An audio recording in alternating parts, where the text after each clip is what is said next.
Every breath burned as I carried another tray of coffee cups across the sterile linoleum floor of St. Mary's Hospital cafeteria. The fluorescent lights overhead cast an unforgiving glare that made my already pale skin look ghostly, and the persistent ache in my lower back reminded me of the secret I'd been hiding for months. I touched my stomach instinctively, the slight curve still barely noticeable beneath my loose uniform, but growing stronger each day. 2 years. 2 years since Rebecca Carter had supposedly died in that car accident, since the FBI had given me a new identity, a new life.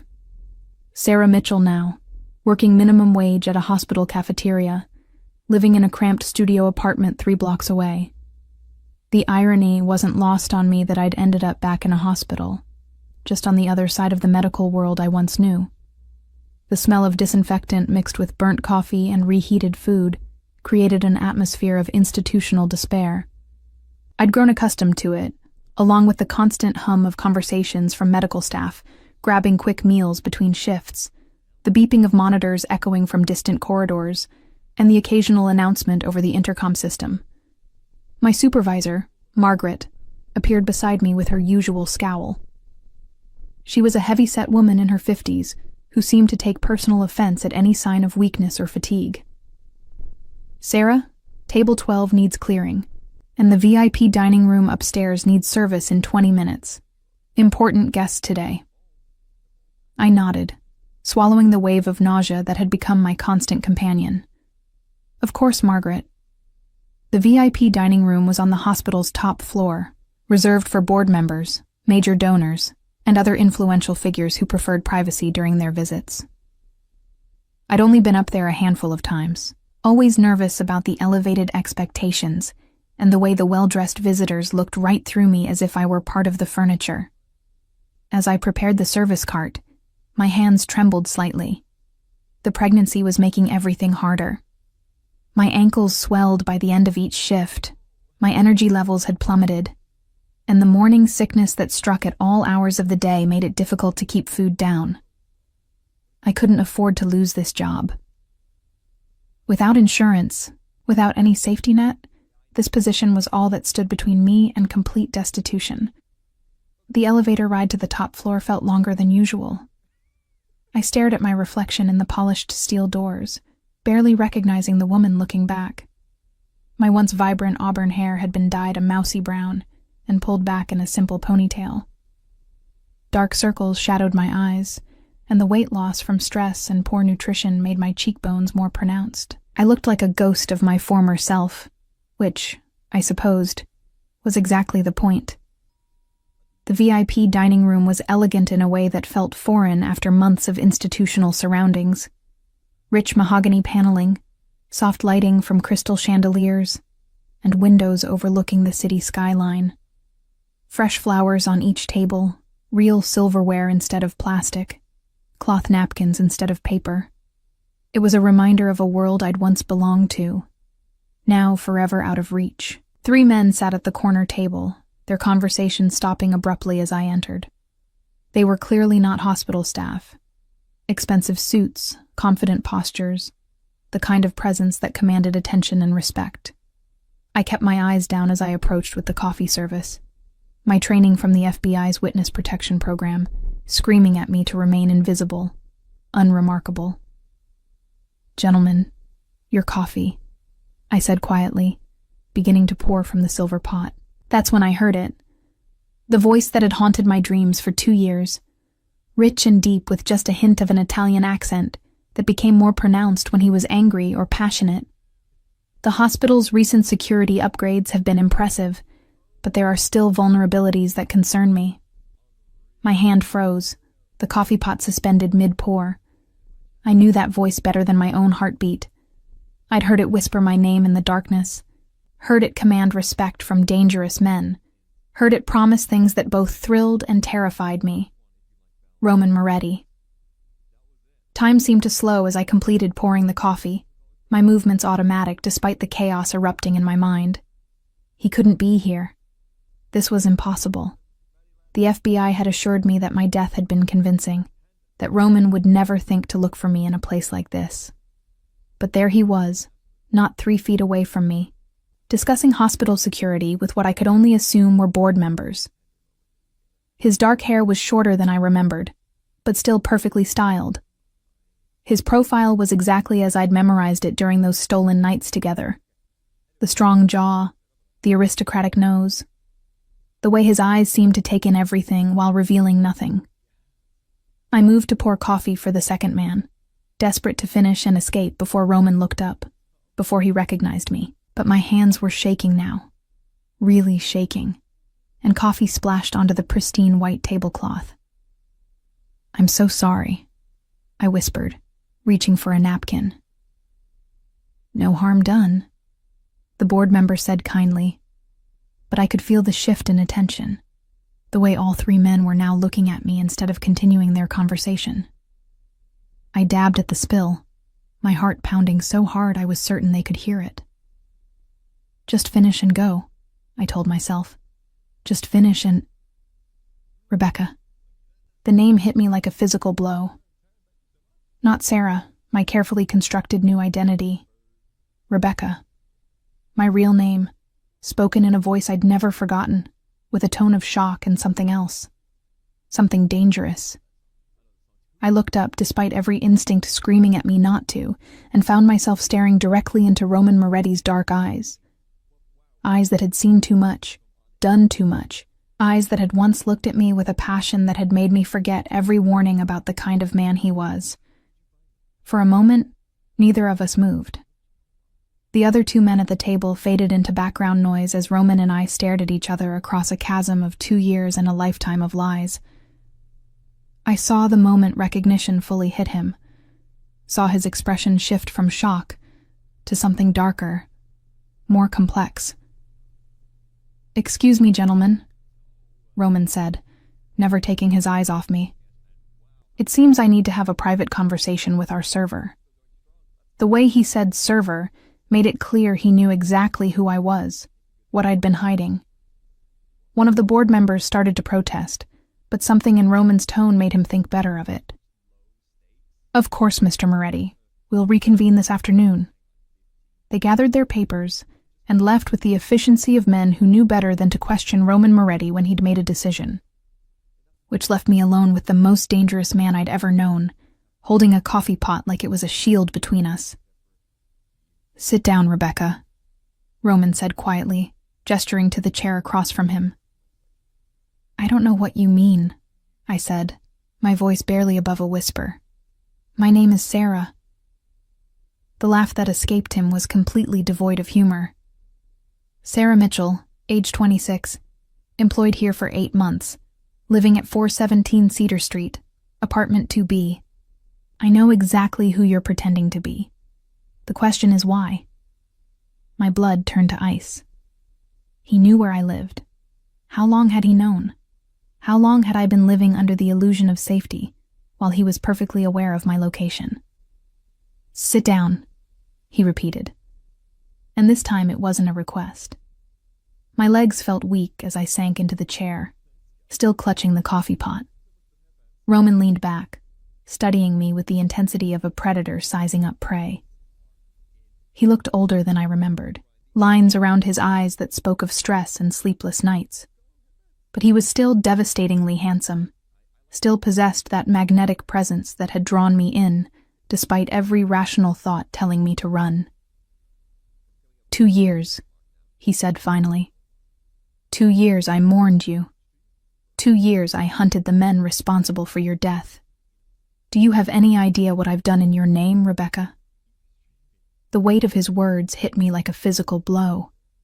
I thought of the news reports I'd seen, the mysterious deaths and disappearances in the criminal underworld that had accelerated after my supposed accident. Roman's vengeance, carried out while I was hiding in plain sight. "Roman, I can explain." "Can you?" He leaned forward, his voice dropping to a dangerous whisper. "Can you explain why you let me believe you were dead? Can you explain why you're working in a hospital cafeteria instead of buried in Greenwood Cemetery where I left flowers every week for a year?" Tears stung my eyes, but I fought them back. I couldn't afford to break down now. Couldn't afford to show him how deeply his words affected me. I didn't have a choice. There's always a choice, cara mia. The pet name he'd once whispered against my skin now sounded like a threat. You chose to disappear. You chose to let me believe you were gone. You chose to hide instead of trusting me to protect you. Protect me? The words came out harsher than I intended. Like you protected me from the Bratva. Like you protected me when they put a target on my back because I'd seen too much. Something flickered across his face, a shadow of the pain I remembered from our last night together. I would have found another way. There was no other way, and you know it. I set the coffee pot down with shaking hands. The FBI made sure of that. The FBI. He said it like a curse. Of course. They staged your death, gave you a new identity. Very thorough. I'll give them credit for that. The casual way he'd pieced it together terrified me. Roman had always been smart, but this was something else. This was the calculating intelligence of a man who'd built an empire on reading people, on seeing through deceptions. How long have you known? I asked. That you were alive? 3 days? That you were here, in my city, working in my hospital? Since this morning. His hospital, of course. I should have known that Roman's legitimate businesses would extend to healthcare. He'd always been careful to diversify, to have fingers in as many pies as possible. You bought St. Mary's. 6 months ago. I've been expanding my legitimate interests, cleaning up the family business. Ironic, isn't it?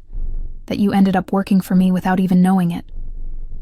The pieces fell into place with horrifying clarity. My job, this position, the easy way I'd been hired despite my limited experience. It hadn't been luck or desperation on the hospital's part. It had been Roman, orchestrating events even before he knew I was alive. You planned this. No, cara mia. This is simply fate having a sense of humor.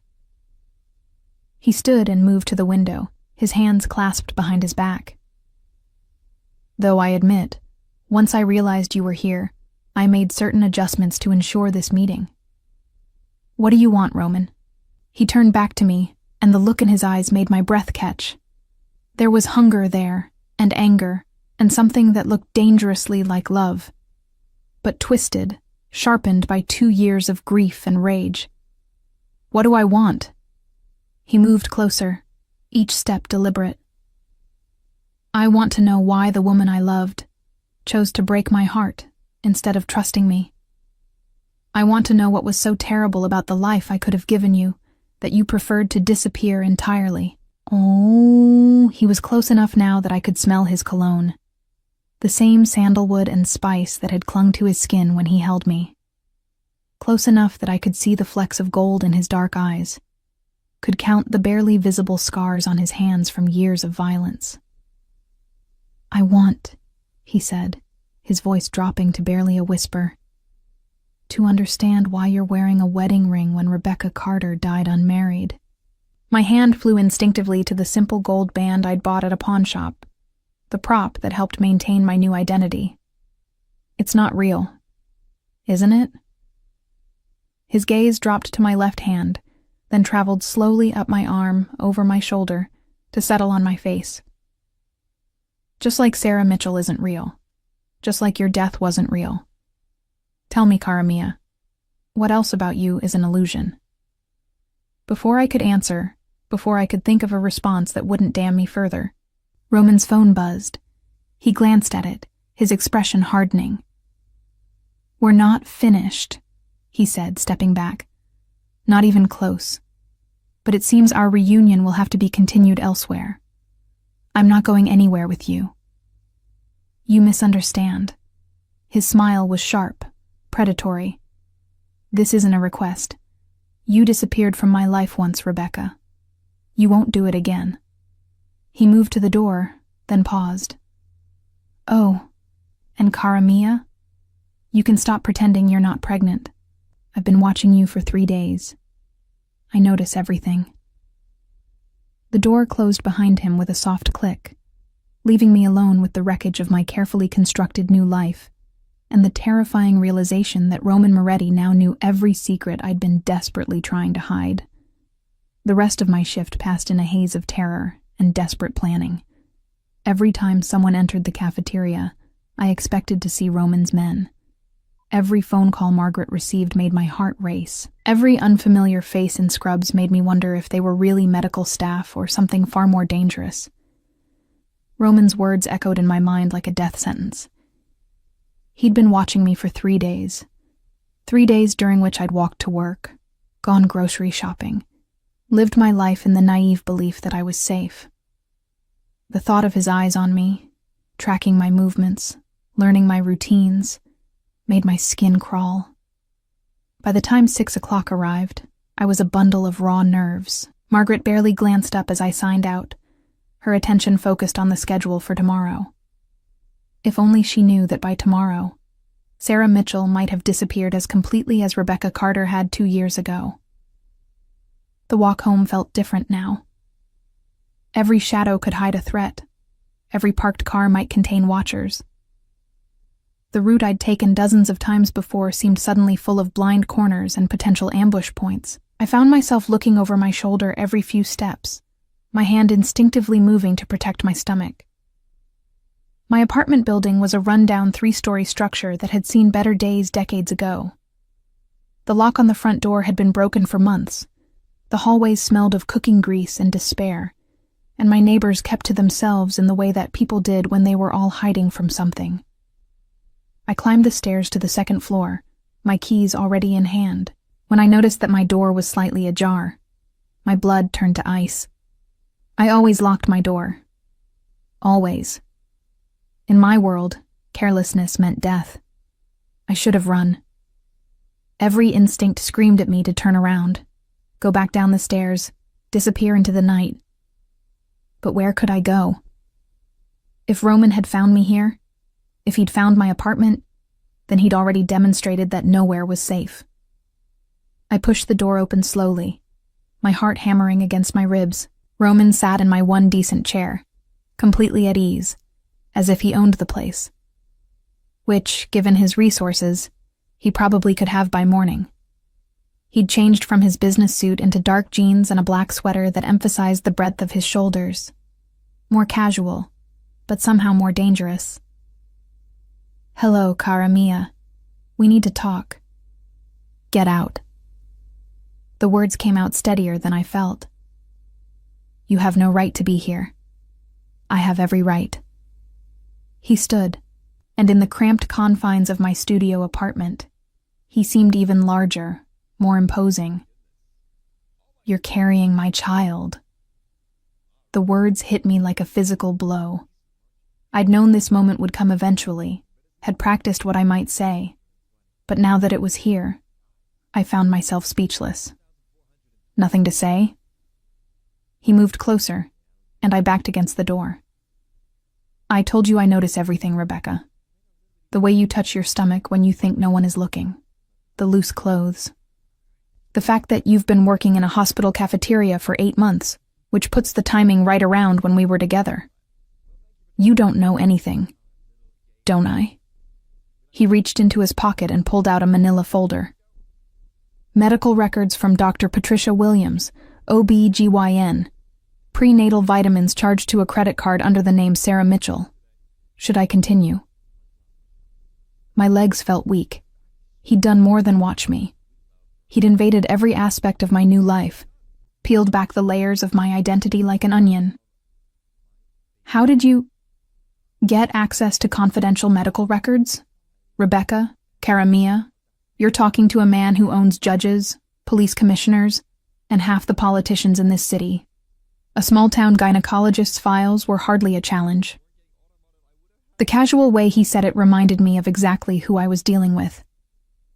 Roman Moretti wasn't just wealthy or well-connected. He was the head of one of the most powerful crime families on the East Coast. When he wanted something, obstacles simply ceased to exist. "The question isn't how I found out," he continued, setting the folder on my tiny kitchen counter. "The question is why you thought you could hide my child from me. Because I knew this would happen. I gestured between us, my voice rising. I knew you'd find out somehow, and I knew you'd think you owned us both. Own you? His laugh was bitter. Rebecca, I worshipped you. I would have given you anything, protected you from everything. Instead, you chose to fake your death and raise my child in poverty. I chose safety over luxury. I chose protection over possession. Protection? His voice dropped to a dangerous whisper. You call this protection? Living in a slum, working a job that barely pays for groceries, no health insurance, no security?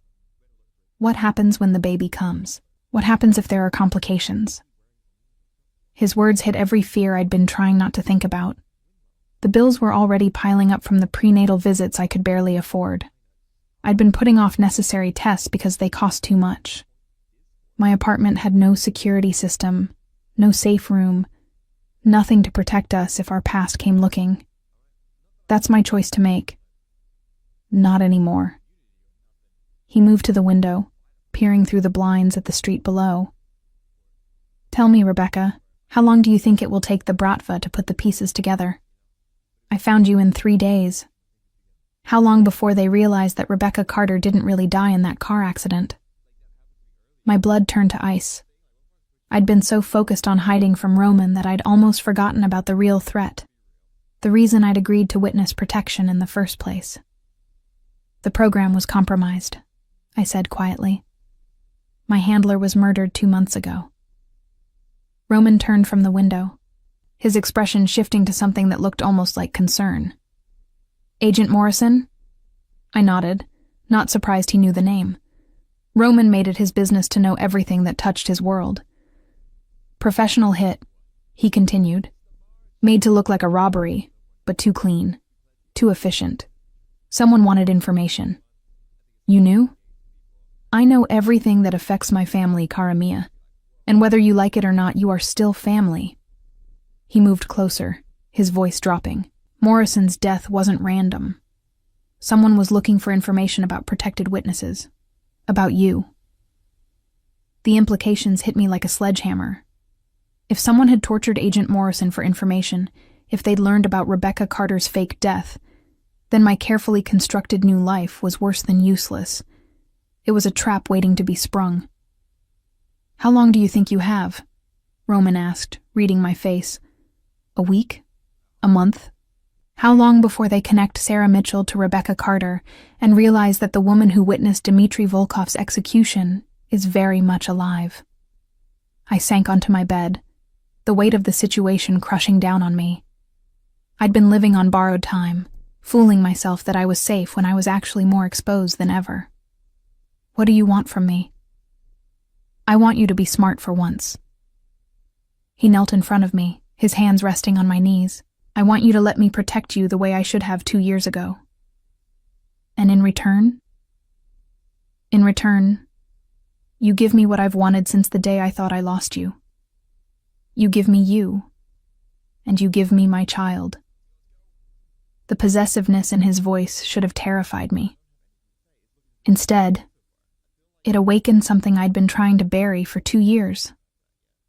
The memory of how safe I'd felt in his arms, how protected, how cherished. Before everything had gone wrong, before the violence and fear had driven us apart. Roman! A soft knock at the door interrupted us. We both froze, listening. Another knock, more insistent this time. Sarah? It's Mrs. Chen from downstairs. There are men asking about you. Roman was on his feet instantly, moving with the fluid grace of a predator. He gestured for silence, then moved to the window. After a moment, he cursed softly in Italian. How many exits does this building have? He asked quietly. Just the front stairs and the fire escape in back. They've covered both. He pulled out his phone, typing rapidly. 3 men front, 2 back, professional setup. My mouth went dry. Bratva? Most likely. He finished with his phone and moved to my small closet, pulling out a jacket. Put this on. We're leaving.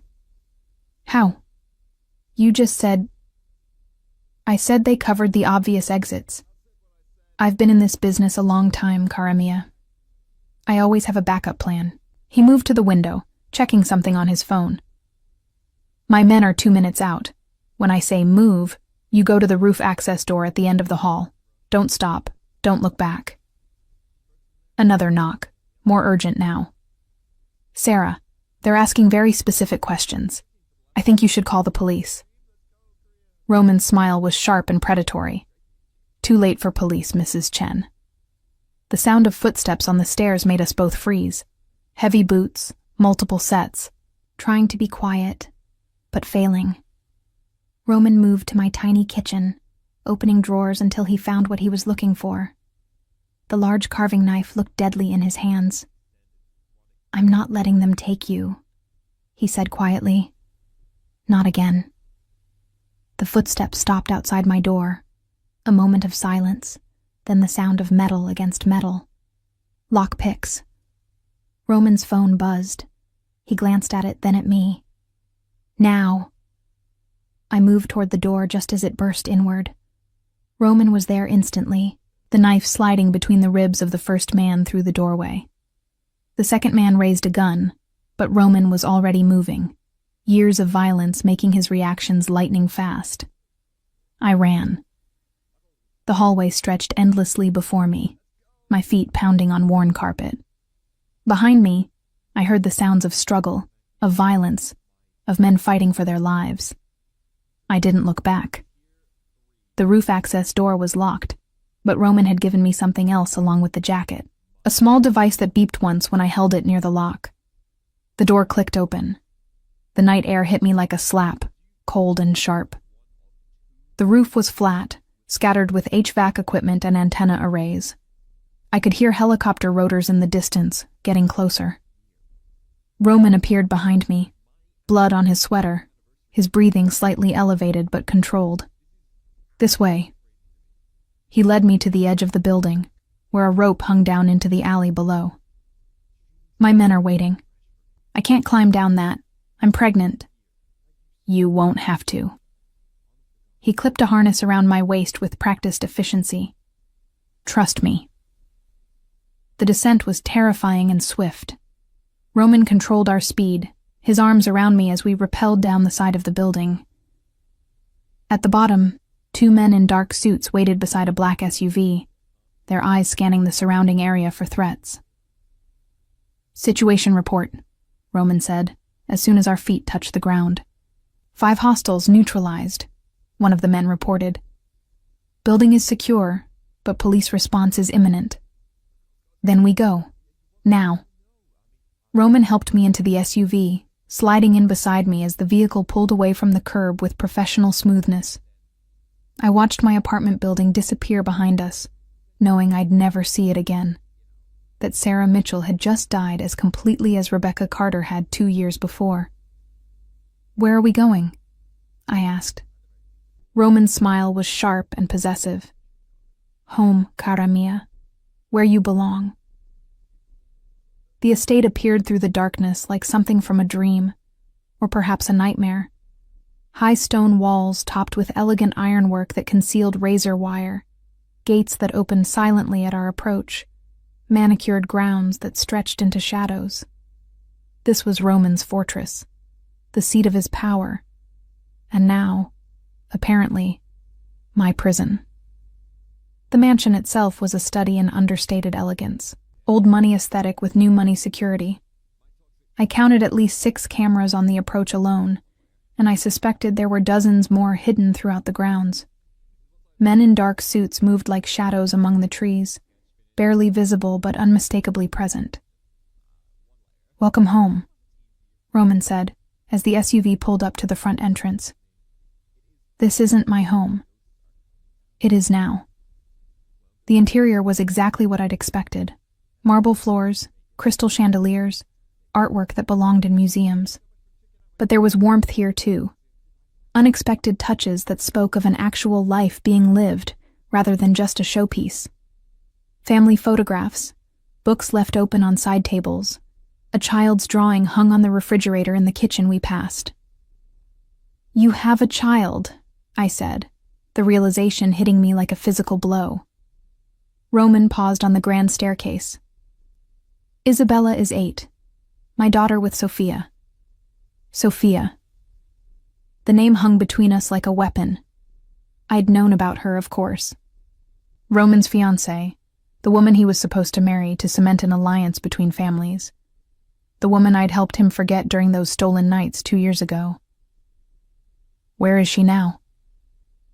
Sophia is in Italy, visiting her family. Isabella is at boarding school in Switzerland. They're both safe, which is more than I could say about you an hour ago. He led me to a suite of rooms on the 2nd floor. Bedroom, sitting area, private bathroom that was larger than my entire apartment had been. Everything decorated in soft blues and creams, feminine without being fussy. A prison designed to be comfortable. "This was meant to be yours," Roman said quietly, watching as I took in the space.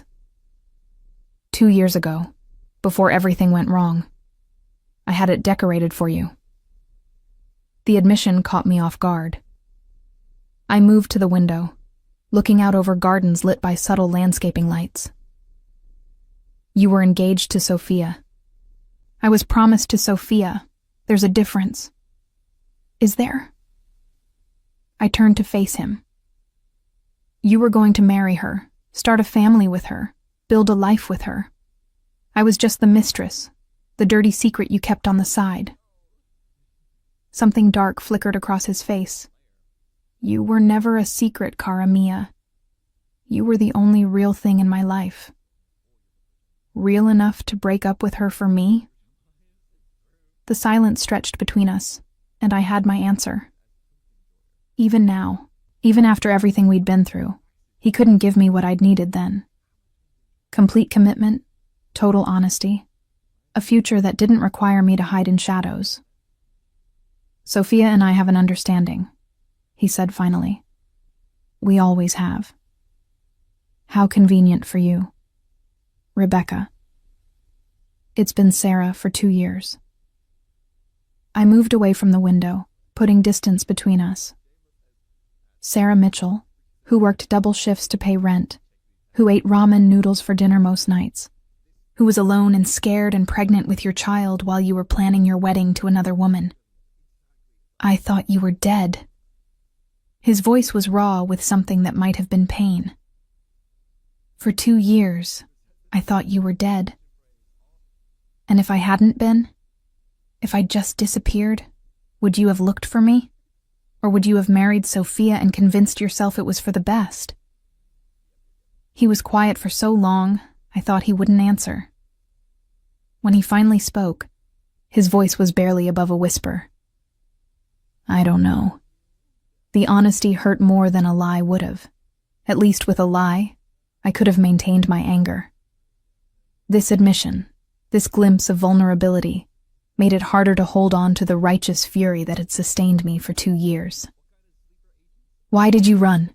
he asked suddenly. The real reason. Not the witness protection, not the bratva. Why did you choose to disappear rather than trust me to handle things? I sank into one of the chairs by the fireplace, exhaustion hitting me like a wave. Because I saw what you were willing to do for me, and it terrified me. "What do you mean?" "Dmitry Volkov. You had him killed because of what he did to me, because I witnessed that execution in the hospital parking lot. You started a war with the bratva for me. He threatened you. He put you in danger. And you responded with violence. You always respond with violence." I looked up at him, seeing the man I'd fallen in love with, and the monster he could become when provoked. "Do you know what I thought about during those nights in safe houses, waiting for the FBI to give me a new identity? I thought about what would happen to our child if we stayed together." "What do you mean?" "I thought about raising a baby in a world where daddy's business meetings end in bloodshed, where family dinners are interrupted by calls about rivals who need to be eliminated, where my child's first word might be gun, because there are always armed men around the house." Roman's face had gone very still. I would have kept you both safe. Safe from everyone but you. I stood, moving to the opposite side of the room. I saw what you became when someone threatened me, Roman. You became something ruthless and terrible, and it was beautiful and horrifying all at once. I couldn't bring a child into that world. So you chose poverty instead. You chose to struggle alone, rather than let me provide for you. I chose freedom over a golden cage. And how's that working out for you, cara mia? His voice hardened. You're here now, aren't you? Despite all your noble choices, despite your determination to stay away, you're exactly where I always knew you'd end up, with me. The possessiveness in his voice sent a shiver down my spine. This is temporary. Once the Bratva threat is eliminated, the Bratva threat will never be eliminated, not completely. He moved closer, stalking me across the room like a predator. There will always be another enemy, another rival, another threat. That's the world I live in, the world you entered when you fell in love with me. I can't live like this. You can't live without me. He was close enough now that I could smell his cologne, could see the flecks of gold in his dark eyes. Do you think I haven't watched you these past 2 years? Do you think I haven't seen how you flinch when men approach you? How you never let anyone get close? You're carrying my child, Rebecca. But you haven't been with anyone else since you left. The words hit closer to home than I wanted to admit. There had been opportunities, men who'd shown interest, but something always held me back. The memory of Roman's hands on my skin, the way he'd made me feel like I was the only woman in the world. That doesn't mean anything, doesn't it? His hand came up to cup my face, thumb tracing along my cheekbone. Your body remembers me, cara mia. Your heart remembers. I should have pulled away, should have stepped back, maintained the distance that was the only thing protecting me from making another catastrophic mistake. Instead, I found myself leaning into his touch, my eyes drifting closed. Roman, I know you're afraid, he said softly. I know you think I'm too dangerous, too violent, too possessive. But I'm the only man who can keep you safe. I'm the only man who will love you the way you deserve. What about Sophia? Sophia and I have an arrangement. She understands the realities of our world better than you did 2 years ago. She knows that love and duty don't always align. So I'd be your mistress again. Your kept woman. You'd be my everything. His other hand came up to frame my face, his gaze intense. Sophia provides respectability, political connections, the alliance our families need. But you, cara mia, you are the other half of my soul. It was the wrong thing to say, and the right thing simultaneously. Wrong, because it confirmed that he still wouldn't choose me over duty, still wouldn't make me his official priority. Right, because it was honest, because it acknowledged what we both knew, but had never spoken aloud. I can't be your secret again. Then don't be. He leaned closer, his forehead touching mine. Be my partner. Help me build something better than what came before. Help me create a world where our child can grow up safe and loved. How? Stay with me. Let me take care of you both. In return, you help me legitimize more of the business. You use your medical background to help with the hospital acquisitions, the pharmaceutical investments. You become part of the solution instead of running from the problem. It was seductive, this vision he was painting. A world where I could use my skills for something meaningful, where I could be part of building something better instead of just surviving day to day. But it was also a trap. Elegant and beautiful and lined with silk, but a trap nonetheless. And if I say no? His hands dropped away from my face, the warmth disappearing with his touch. You're carrying my child, Rebecca. You'll always be part of my world now, whether you choose to be or not. The only question is whether you'll be an active participant or a protected asset. The threat was velvet-wrapped but unmistakable. I could choose to work with him, or I could choose to work with him. Or I could be kept safely locked away while he made all the decisions for both of us. You're giving me an ultimatum. I'm giving you a choice, more of a choice than you gave me 2 years ago when you disappeared without a word. A soft knock at the door interrupted us. Roman called out permission to enter, and a woman in her 50s appeared.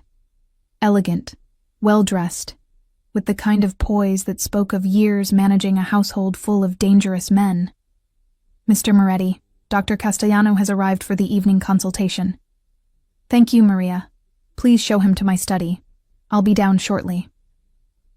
The woman nodded and withdrew, but not before giving me a curious look. I wondered how many women had been brought to this room over the years, how many had been given the same impossible choice I was facing now. A doctor? For you? And the baby? Roman's voice softened slightly. You've been without proper prenatal care for too long.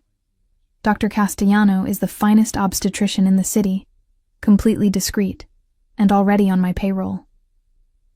Despite everything, I felt a surge of relief. The fear about my pregnancy, about affording proper medical care, had been a constant weight on my shoulders. You thought of everything. I told you, cara mia. I notice everything. He moved toward the door. Think about what I've offered while he examines you. But know this, you're not leaving this house until I'm satisfied you're both safe. And when will that be? His smile was sharp and predatory. When the bratva is no longer a threat. When every man who might hurt you is in the ground. When I'm certain that no one will ever again make the mistake of thinking they can take what's mine. The door closed behind him with a soft click, leaving me alone with the weight of his words and the impossible choice before me. Through the window, I could see guards moving through the shadows, could see the lights of the city beyond the estate walls. So close, and yet impossibly far away. I moved to the dresser, where someone had already unpacked clothes that fit perfectly, everything I might need, as if Roman had been planning this reunion for months rather than days. When I opened the jewelry box on the vanity, I found the necklace he'd given me 2 years ago, the one I'd left behind when I'd fled. A simple gold chain with a small diamond pendant, worth more than I'd made in my entire time as Sarah Mitchell. He'd kept it. Through 2 years of believing I was dead, through an engagement to another woman, through God knew what kind of violence and grief, he'd kept a piece of me. My reflection in the mirror looked pale and uncertain.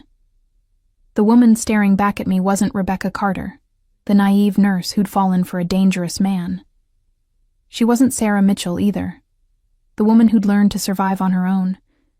She was something new, something caught between 2 worlds, carrying a child that belonged to both, and neither. A soft knock interrupted my thoughts. Miss, I'm Dr. Castellano. Mr. Moretti asked me to examine you. Dr. Castellano was exactly what I'd expected from one of Roman's associates. Professional, discreet, and expensive.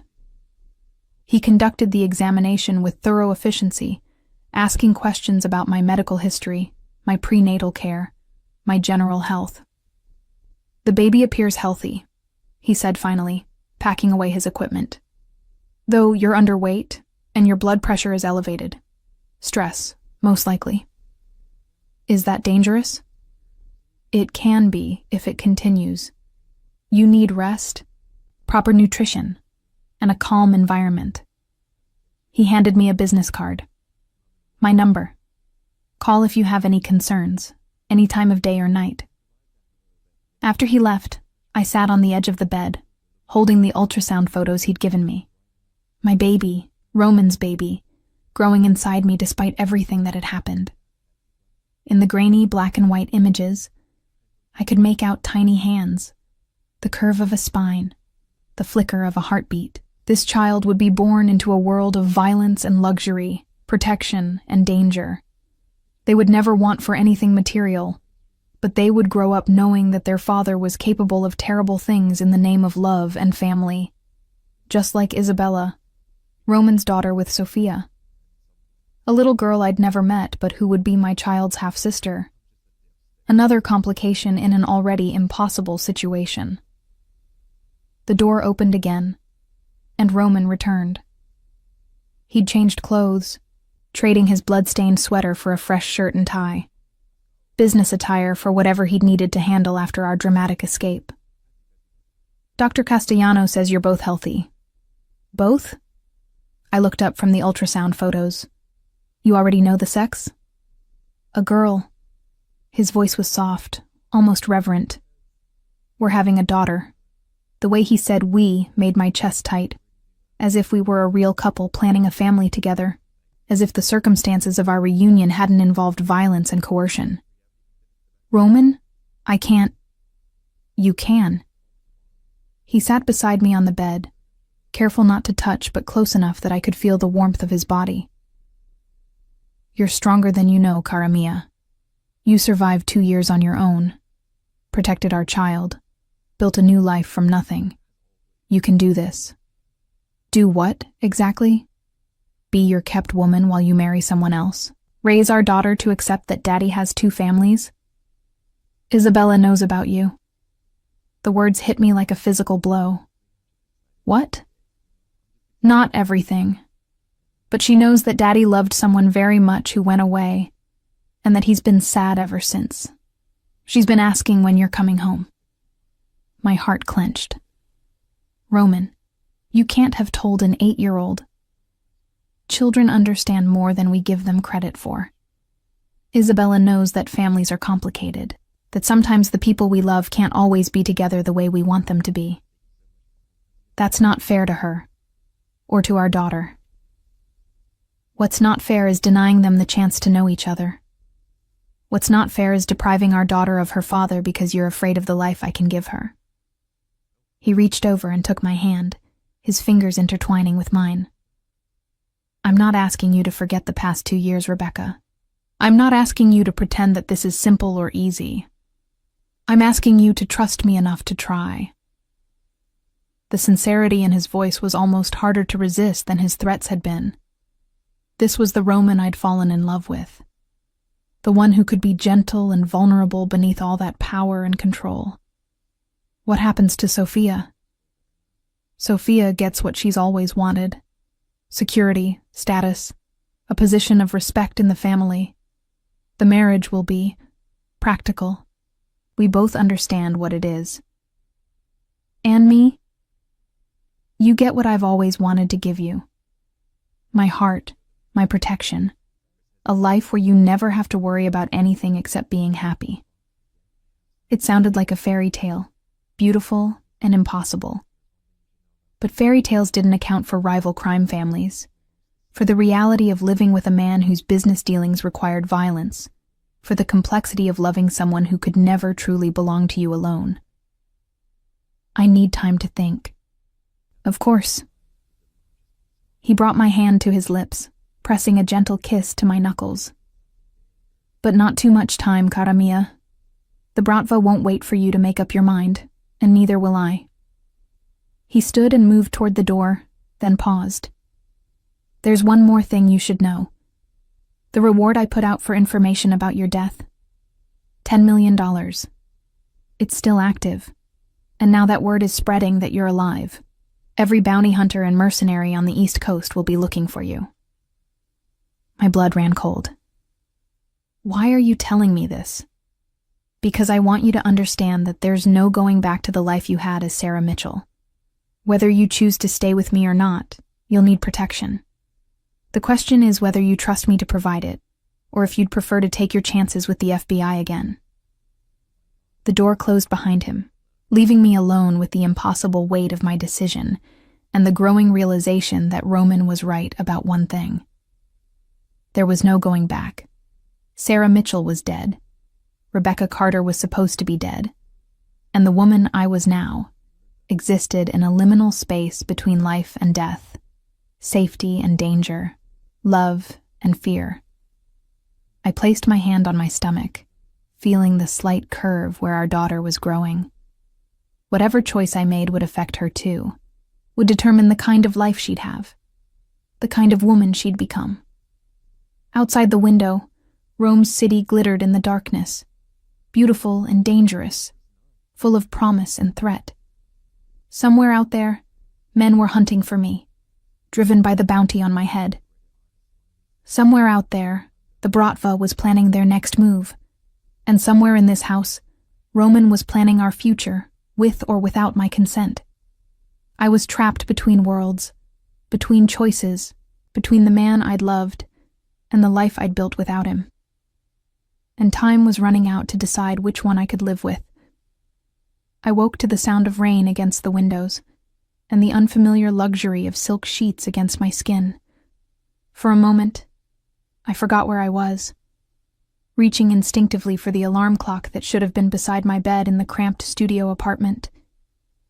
Instead, my hand found expensive mahogany and the stark realization that Sarah Mitchell's life was truly over. The clothes that had appeared in the closet overnight fit perfectly.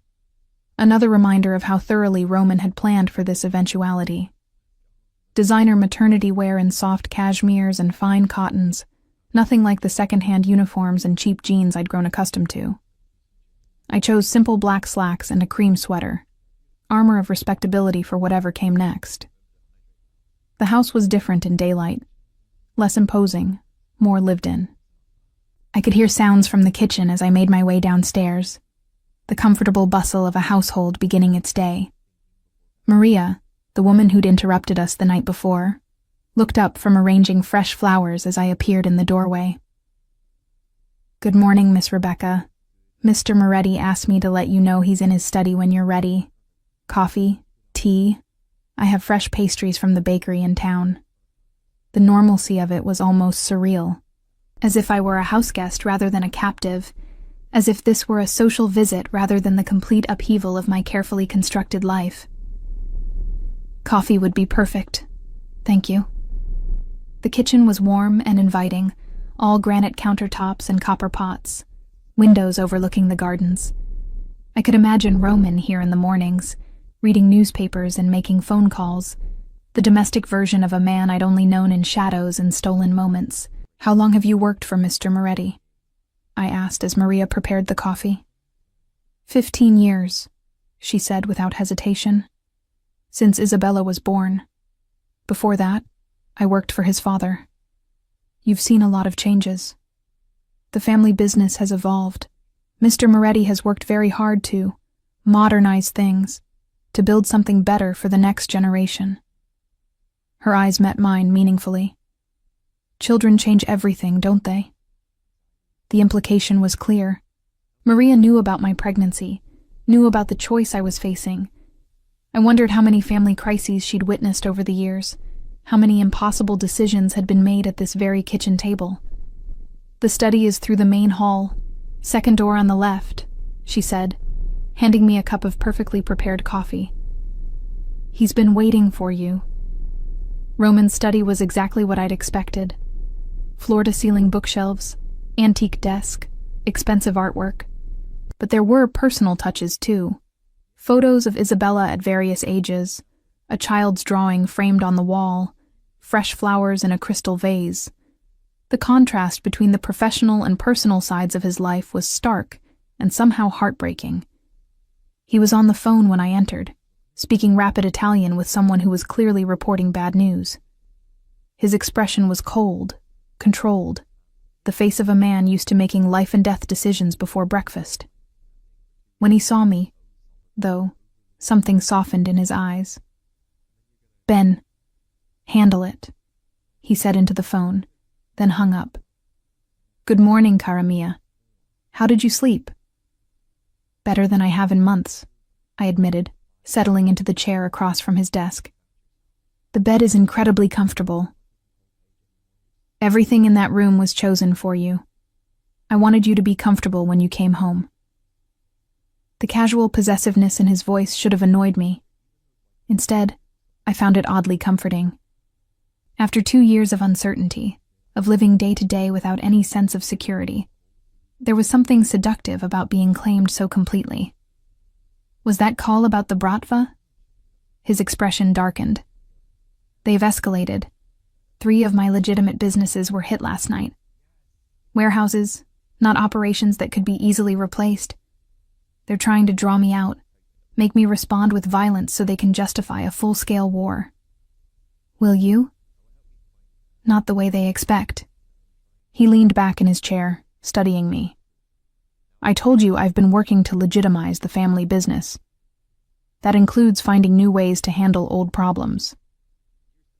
What does that mean?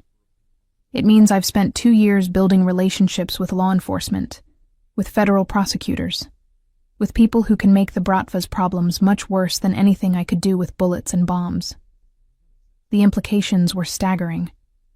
Roman wasn't just changing his methods. He was changing the entire nature of how he wielded power. Instead of violence, he was using the system itself as a weapon. You're going legal. I'm going legitimate. There's a difference. He stood and moved to the window, hands clasped behind his back. Legal suggests I'm following someone else's rules. Legitimate means I'm powerful enough to operate within the system while still getting what I want. And what do you want? Everything. Cara mia. I want my daughter to be able to tell her friends what her father does for a living. I want to build something that will last generations, something that can't be destroyed by a rival's ambition or a prosecutor's investigation. He turned back to me, his expression intense. I want to be the kind of man you can be proud to love. The words hit me like a physical blow. All my arguments about his violence, his dangerous lifestyle, his inability to change. He'd been working to address every single concern I'd voiced 2 years ago. You did this because of me. I did this because of us, because I realized that the life I was living wasn't sustainable, wasn't something I could ask you to share. He moved closer, his voice dropping. I love you, Rebecca. I've loved you since the moment you stitched up that knife wound in the emergency room and looked at me like I was just another patient who needed help. I remembered that night with crystal clarity. Roman had been brought in with a stab wound, surrounded by men in expensive suits, who'd made it clear that discretion was expected. I'd treated him professionally, efficiently, but something about his eyes had stayed with me. The intelligence, the pain, the unexpected gentleness when he'd thanked me. You never told me how you really got that wound. Defending a woman who was being attacked by her ex-husband. Not very romantic, was it? Not the kind of story that fits with your image of me as a monster. You're not a monster, Roman. That's what made loving you so complicated. And now? I looked around the study, taking in the evidence of the life he'd built, the changes he'd made. Now I don't know what to think. A soft knock interrupted us. Maria appeared in the doorway, her expression apologetic. I'm sorry to interrupt, but there's a call for Miss Rebecca. A woman claiming to be her sister. My blood turned to ice. I didn't have a sister. Rebecca Carter had been an only child, and Sarah Mitchell's fictional family consisted of dead parents and no siblings. If someone was claiming to be my sister, it meant they knew enough about my real identity to be dangerous. Roman was already moving, his phone in his hand. Transfer the call to my secure line. And Maria, alert security, full protocols. The phone rang once before Roman answered it. This is Moretti. Mr. Moretti, a woman's voice said, clear enough for me to hear. I believe you have something that belongs to me.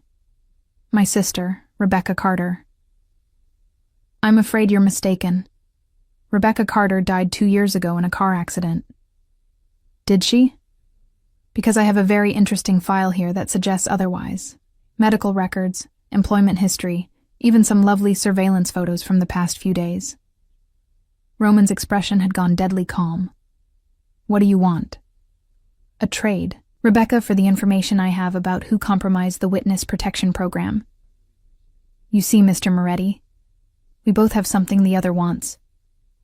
We? The people who killed Agent Morrison. The people who've been hunting Rebecca for the past 2 months. The people who are about to make her life very, very complicated. I felt the blood drain from my face. This wasn't just about the Bratva anymore. This was something bigger, more dangerous. "I'll call you back," Roman said, ending the call abruptly. Who was that? Someone who knows too much. He was already moving toward a wall safe hidden behind a painting. Someone who's been playing a longer game than any of us realized. The safe opened to reveal not just money and documents, but weapons. Serious weapons. The kind that suggested this house was more fortress than home. "Roman, what's happening?" "What's happening is that your witness protection wasn't compromised by accident. Someone has been systematically eliminating protected witnesses, collecting information, building leverage." He handed me a bulletproof vest, his movements efficient and practiced. "And now they want to trade you for something bigger." What could be bigger than my life? The identity of every protected witness currently in the program. Names, locations, new identities. Hundreds of people who testified against organized crime, cartels, terrorist organizations. His eyes met mine. "You're not just one person anymore, cara mia. You're the key to destroying the entire system." The weight of the situation crashed down on me. I wasn't just running from the Bratva or hiding from Roman. I was being hunted by people who saw me as a commodity, a trading card in a game much larger than my own survival. What do we do? We? His smile was sharp and predatory. We remind these people why it's dangerous to threaten my family. He moved to his desk, pulling out a secure phone and dialing rapidly. "This is Moretti. I need a full tactical team at the estate within the hour. And contact Agent Harrison at the FBI. Tell him I'm ready to make that deal we discussed." "You're working with the FBI?" "I told you I was building new relationships. Agent Harrison has been investigating the witness protection leaks.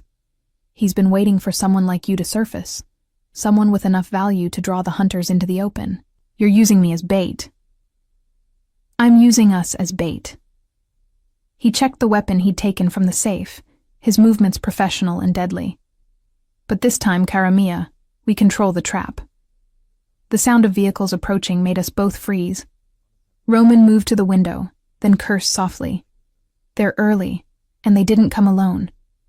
Through the window, I could see black SUVs approaching the gates, moving with the kind of coordination that spoke of military training. Too many vehicles, too many men, for this to be a simple pickup. "How many?" I asked. 8 vehicles, approximately 30 men, professional setup. He handed me a small device that looked like a panic button. "If anything happens to me, press this. It will alert my security team and the FBI simultaneously. Nothing's going to happen to you. Rebecca." He cupped my face in his hands, his expression serious. "I need you to promise me something. If this goes bad, if they get past my security, don't try to be a hero. Think about our daughter. Stay alive for her. Roman, promise me. I promise." He kissed me then, hard and desperate, tasting of coffee and desperation and 2 years of missed opportunities. When he pulled away, his eyes were dark with emotions I couldn't name. "Whatever happens next, remember that I love you. That I've always loved you. That everything I've done, every choice I've made since you disappeared, has been about building a world where we could be together." The sound of gunfire erupted from somewhere on the grounds. Roman's expression shifted instantly, becoming cold and focused. The man I'd known, the gentle lover, disappeared behind the mask of someone who'd survived decades in the deadliest business in the world. "Stay here. Don't open this door for anyone but me." "What if you don't come back?" "Then Agent Harrison will be here in 20 minutes to take you into federal custody. You'll be safe, our daughter will be safe, and eventually this will all be over. And you?" His smile was sharp and sad. "Then I'll have kept my promise to protect you, cara mia." even if I couldn't keep my promise to love you forever. The door closed behind him, leaving me alone with the sound of gunfire and the terrible realization that I was about to lose him again, just when I'd started to believe we might have a future together. The gunfire lasted exactly 7 minutes. I know because I counted every second, crouched behind Roman's massive desk with my hand pressed against my stomach, trying to protect our daughter from violence she couldn't even comprehend yet. When the silence fell, it was somehow worse than the chaos that had preceded it. I waited. Roman had told me not to open the door for anyone but him, but as minutes ticked by without any sign of life, I began to wonder if that moment would ever come. The panic button he'd given me felt heavy in my palm, a lifeline to safety that would mean abandoning him to whatever fate awaited outside these walls. When the door finally opened, I nearly pressed the button anyway. Roman stood in the doorway, but he wasn't alone. 2 men flanked him, professional and armed, their eyes scanning the room with practiced efficiency. Roman himself looked untouched by whatever violence had occurred outside, his clothes pristine, his expression calm. "It's over," he said simply. "The attackers? Neutralized, all of them." He moved to his desk, pulling out fresh phones and documents. "But we have a problem. They weren't working alone, and their employers know exactly where you are now. How bad is it?" "Bad enough that we need to leave, tonight." He handed me a passport, and my breath caught when I saw the name. Mrs. Rebecca Moretti, complete with an official marriage certificate dated 6 months ago. "Roman, what is this?" "Insurance." His expression was grim.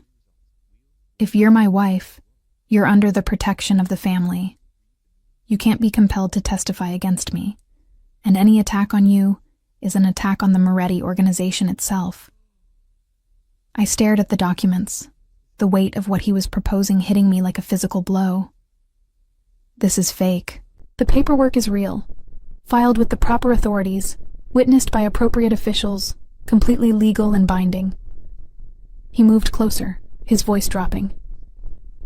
"I'm not asking you to feel married to me, cara mia. I'm asking you to let me protect you the only way I can. By making me your wife without my consent? By giving you legal protection while we figure out what comes next." He gestured toward the window, where I could see vehicles arriving. "Agent Harrison is here. We need to present a united front." Agent Harrison was exactly what I'd expected from a federal investigator.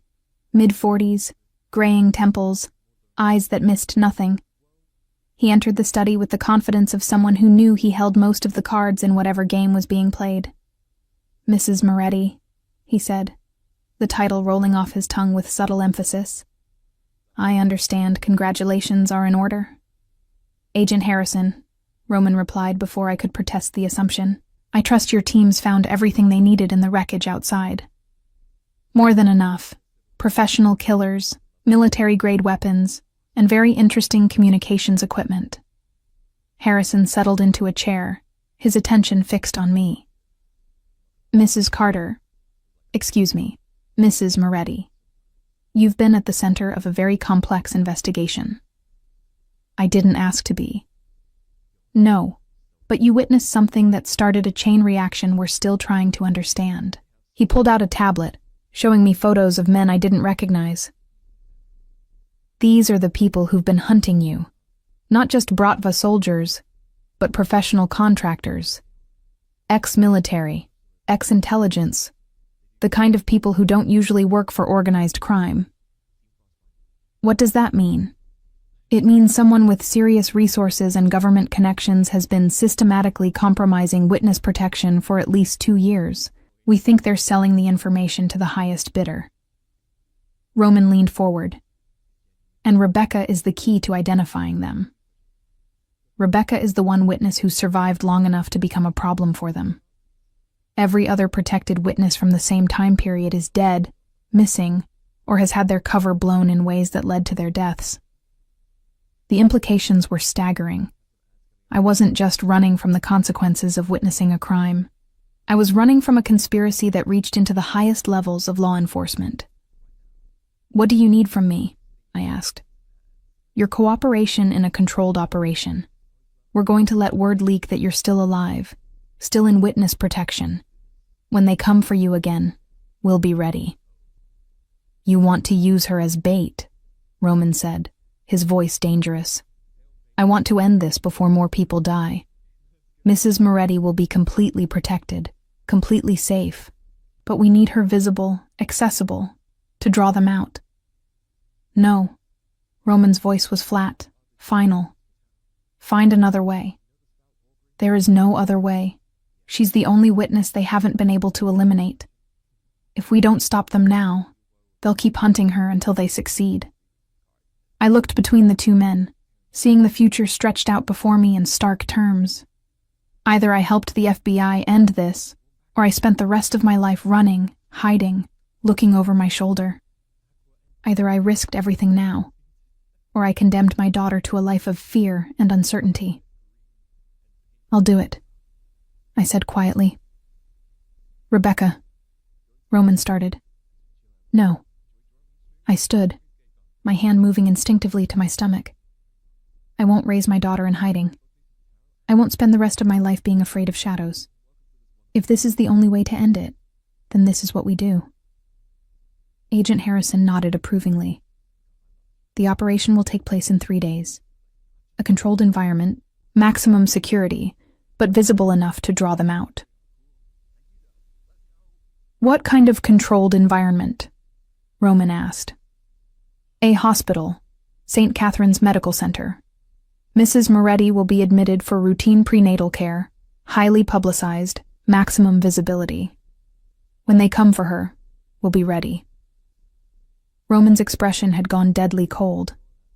"You want to put her in a hospital, surrounded by innocent people, while armed killers hunt her down. We want to put her in a fortress disguised as a hospital, with federal agents posing as medical staff, and every entrance monitored by tactical teams." Harrison's voice was patient, professional. "It's the safest possible environment for this kind of operation. Safe for everyone except my wife and child." The possessiveness in Roman's voice when he said wife sent an unexpected thrill through me. Even though the marriage was just paperwork, just protection, hearing him claim me so completely felt like coming home. "What guarantees do we have?" I asked. "You'll have federal protection around the clock. Mr. Moretti will have access to you at all times, and we'll have enough firepower in place to handle anything they can throw at us. And after, when this is over?" Harrison and Roman exchanged a look I couldn't interpret. "That depends on what we find, what kind of conspiracy we're dealing with. You may need to remain in protection for some time." "How long?" "Could be months. Could be years." The weight of the decision pressed down on me. Years more of hiding, of being someone else, of never feeling truly safe. Or risk everything now for the chance at a real life, a future where my daughter could grow up knowing who she was.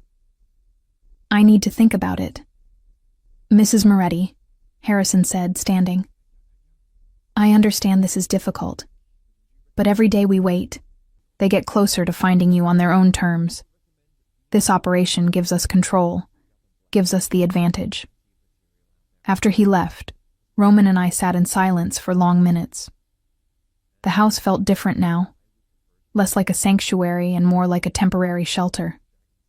Outside, I could see workers cleaning up the aftermath of the attack, evidence of just how close danger had come. "Tell me about Isabella," I said finally. Roman's expression softened. "She's brilliant, stubborn like her father, but with her mother's diplomatic skills. She wants to be a doctor when she grows up. Like me. Like you." He smiled, the first genuine smile I'd seen from him since this nightmare began. "She's been asking when she can meet you, when you're coming home." "What did you tell her?" "That sometimes grown-ups have to solve complicated problems before they can be together the way they want to be." I thought about my daughter, growing inside me, and what kind of world I wanted her to be born into. A world where her father had to choose between legitimate business and criminal empire. A world where her mother had to choose between safety and freedom. Roman, if I do this, if I help them end this conspiracy, what happens to us? What do you want to happen? It was the question I'd been avoiding, the choice I hadn't been willing to make. I want to be a family, all of us. You, me, Isabella, our daughter. I want to wake up in the morning without wondering if someone's watching the house. I want to take our children to school without looking over my shoulder. Then we make that happen. He moved closer, taking my hands in his. Whatever it takes, however long it takes, we build that life. Even if it means giving up parts of your business? Even if it means walking away from the family empire? Rebecca, I've spent 2 years building something I could be proud to pass on to my children. Something that won't require them to choose between love and loyalty, between family and conscience. His thumb traced across my wedding ring, the one that had appeared on my finger with the legal documents. I chose you 2 years ago. I chose our future. Everything else is just details. The sincerity in his voice, the absolute conviction, made my chest tight with emotions I'd been suppressing for too long. This was the man I'd fallen in love with, the one who could be gentle and vulnerable beneath all that power and control. Then we do this together? Together. He brought my hand to his lips, pressing a soft kiss to my palm. But Cara Mia, if anything goes wrong, if the operation falls apart, you press that panic button and you run. Don't look back. Don't try to save me. Just survive. Nothing's going to go wrong. Promise me anyway. I looked into his eyes, seeing the fear he was trying so hard to hide. Fear for me, for our daughter, for the future we'd only just begun to imagine. I promise. Outside, the sun was setting over the estate, painting the sky in shades of orange and gold. In 3 days, this would all be over, one way or another. Either we'd be free to build the life we wanted, or we'd be back to running, hiding, surviving day by day. But for tonight, we were together. For tonight, we were safe. And for tonight, that was enough. The morning of the operation dawned gray and cold, October rain streaking the windows of St. Catherine's Medical Center. I sat in the hospital bed, wearing the simple gown they'd given me, watching Roman pace like a caged predator across the room. 3 days of preparation had led to this moment, and now that it was here, the weight of what we were attempting felt almost unbearable. "The tactical teams are in position," Agent Harrison said, checking his watch for the 10th time in as many minutes. "Medical staff has been replaced with federal agents. Every entrance is monitored, every floor secured." "And if they don't take the bait?" Roman asked. "They will. The leak about Mrs. Moretti's admission was too specific, too detailed to ignore. If they want her, this is their best chance." Roman stopped pacing and moved to my bedside, his hand finding mine. "How are you feeling, Cara Mia?" "Terrified," I admitted, "but ready for this to be over." The past 3 days had been a strange kind of honeymoon. Roman and I had talked more honestly than we ever had before, about our fears, our hopes, our plans for the future. I'd spoken with Isabella on video calls, getting to know the little girl who would soon be my stepdaughter. We'd made tentative plans for after this was over, dreams of a life where we could all be together without secrets or fear. But first, we had to survive the next few hours. Dr. Castellano entered the room, his familiar presence a comfort in the midst of all the federal agents and tactical preparations. "Time for your examination, Mrs. Moretti." The ultrasound showed our daughter growing strong and healthy, her heartbeat steady and sure. Watching the screen, seeing this tiny life we'd created together, made the danger surrounding us feel even more surreal. "She's perfect," Roman said softly, his eyes fixed on the monitor. 24 weeks, Dr. Castellano confirmed. Everything looks excellent. You should both be very proud. A soft knock interrupted us. Agent Harrison appeared in the doorway, his expression tense. We have movement. 3 vehicles approaching from different directions, coordinated timing. This is it. Roman's entire demeanor shifted, becoming the cold, calculating man who'd built an empire on his ability to anticipate and counter threats. How long? 5 minutes, maybe less.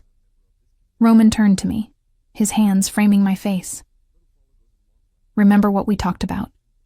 No matter what happens, you protect our daughter first. What about you? I'll be fine. I've been doing this a long time, cara mia.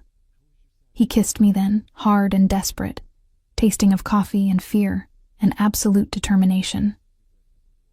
When he pulled away, his eyes were dark with emotions I couldn't name. Ti amo, he whispered.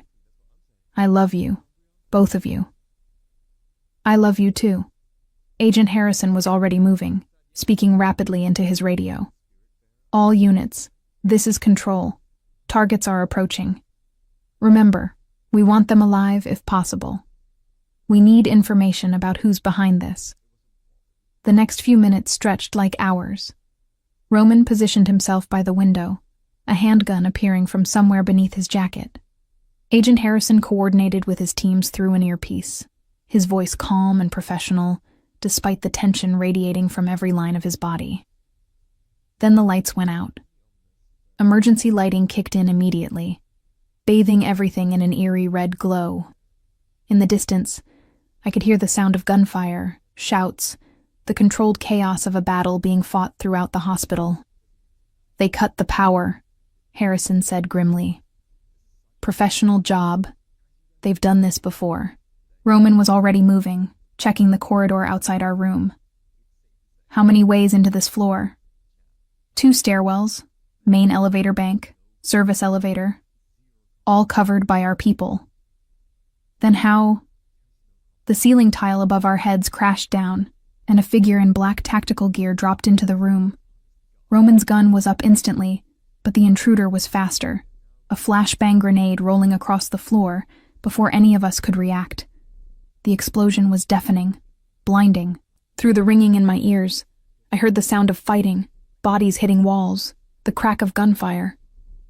When my vision cleared, Roman was on the ground, blood seeping from a head wound, and Agent Harrison was nowhere to be seen. Mrs. Rebecca Moretti, a voice said from behind me. We finally meet. I turned to see a woman in her 50s, expensively dressed, with the kind of cold intelligence in her eyes that spoke of decades in the shadows. She wasn't what I'd expected from a professional killer. I'm not going anywhere with you. Oh, but you are. She gestured, and 2 more figures in tactical gear entered through the hole in the ceiling. You see, dear, you're worth far more than just the bounty on your head. You're the key to bringing down an entire network of federal protection programs. I don't know anything about other witnesses, but you will. You see, your husband has been very busy these past 2 years, building relationships, gathering intelligence, working with federal agencies to legitimize his business interests. Her smile was cold, predatory. Roman Moretti has become quite the valuable asset to law enforcement, and assets can be leveraged. The implications hit me like a physical blow. This wasn't just about me, wasn't just about the witness protection leak. This was about Roman, about the empire he'd built, about the information he'd gathered while working with the FBI. What do you want? Everything he knows. Every contact, every operation, every piece of intelligence he's gathered. You're going to help us get it. I won't. You will. Because if you don't, we'll kill him right here, right now. Then we'll kill Agent Harrison. Then we'll work our way through every federal agent in this building until you decide to cooperate. Roman stirred on the floor, blood matting his dark hair. His eyes found mine, and I saw him trying to assess the situation, calculating odds and possibilities. Don't, he said quietly. Don't give them anything. How touching. The woman nodded to one of her men, who raised his weapon toward Roman's head. Last chance, Mrs. Moretti. Your husband's life for his secrets. I looked at Roman, seeing the man I'd loved for so long, the father of my children, the person who'd spent 2 years rebuilding his entire life for the chance to be with me. Then I thought about our daughter, growing inside me, and what kind of world she'd be born into if I let these people win. All right, I said. I'll cooperate. Rebecca, no, Roman started. Yes, the woman said with satisfaction. I thought you might see reason. Now we're going to walk out of here very quietly. Any trouble and your husband dies. She gestured toward the door, but before we could move, the room erupted in chaos again. The corridor outside filled with tactical agents, real ones this time, moving with military precision. Agent Harrison's voice echoed through a bullhorn. Federal agents, drop your weapons! The woman's expression shifted to rage. Take her, she snapped to her men. Kill anyone who gets in the way. One of the tactical men grabbed my arm, hauling me toward the hole in the ceiling, but Roman was moving despite his injuries. He tackled the man holding me, and we all went down in a tangle of limbs and weapons. Stay down, Roman shouted, covering me with his body as gunfire erupted around us. The fight was brief but brutal. When the smoke cleared, 2 of the attackers were dead, the 3rd in federal custody. The woman who'd orchestrated everything lay unconscious on the floor, blood seeping from a wound in her shoulder. Is it over? I asked, my voice barely above a whisper. Agent Harrison appeared in the doorway, his expression grim but satisfied. The network is broken. We've been tracking this operation for months, waiting for them to make a move this big. The woman you just met is Elena Vasquez, former CIA, currently running a private intelligence operation that's been selling government secrets to the highest bidder. And the witness protection leaks? Part of her business model. She's been systematically compromising federal programs, selling the information to organized crime, terrorist organizations, anyone willing to pay. He looked at Roman, who was being examined by a paramedic. Your husband's cooperation over the past 2 years provided the intelligence we needed to bring her down. Roman caught my eye, wincing as the paramedic cleaned his head wound. It's finished, cara mia. Really finished this time. What happens now? Now you get to live your lives, Harrison said. No more hiding, no more running. Elena's organization is finished. The Bratva threat has been neutralized, and your protection is no longer necessary. I sank into a chair, the weight of the past few days finally hitting me. We're free. You're free. Roman moved to my side despite the paramedic's protests, his arms coming around me carefully. How are you feeling? The baby? We're both fine. I looked up at him, seeing the man who'd fought for me, who'd risked everything to keep me safe. What happens next? Next, we go home. We call Isabella and tell her that her new mother is coming home. We plan a real wedding, one where you choose to marry me instead of just accepting legal protection. His smile was soft, hopeful. Next, we build the life we've been dreaming about. And your business? Completely legitimate as of 6 months ago. Real estate, hospitals, import-export, all of it clean. He touched my face gently. I told you, cara mia. I chose you. I chose our future.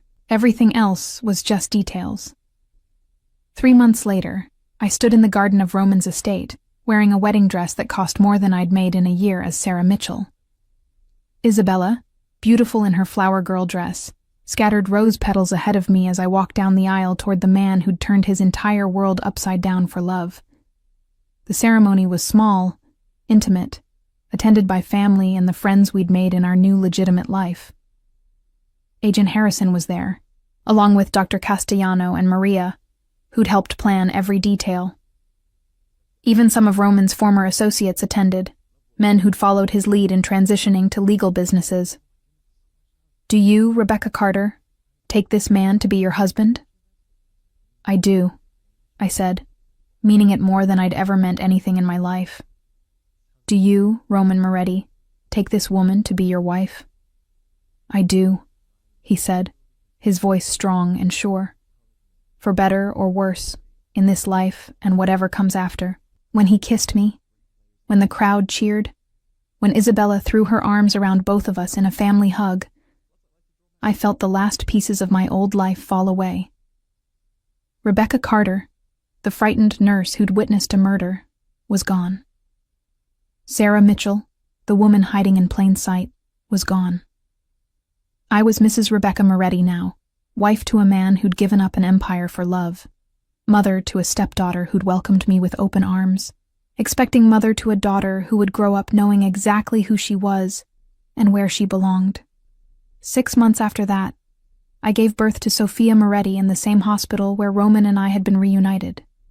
She was perfect, healthy, with her father's dark eyes and what the nurses insisted was my stubborn chin. Isabella was completely enchanted with her baby sister, already planning all the things they'd do together when Sophia was older. Roman held our daughter for the first time with tears in his eyes. This powerful man reduced to wonder by 7 pounds of new life. She's beautiful, he whispered. Just like her mother. What are you thinking about? I asked, watching his expression. I'm thinking about how different everything could have been. If I hadn't bought the hospital, if I hadn't found you, if you'd decided to keep running instead of trusting me. But I didn't run. I chose to trust you. You chose to love me. Despite everything I'd done, everything I represented, you chose love over fear. I looked around the hospital room, at the flowers from well-wishers, at the security detail discreetly positioned outside our door, at the family we'd built from the ashes of our separate pasts. It wasn't a choice, I said finally. Love never really is. It just is, and you either fight it or surrender to it. And you surrendered. We both did.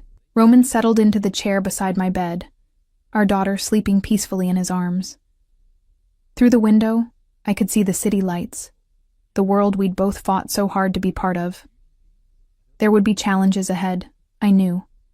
Raising children, building a business, creating a legacy we could all be proud of. But we'd face them together, as a family, as partners in every sense of the word. The past was finally, truly behind us. The future stretched ahead, full of possibility and promise.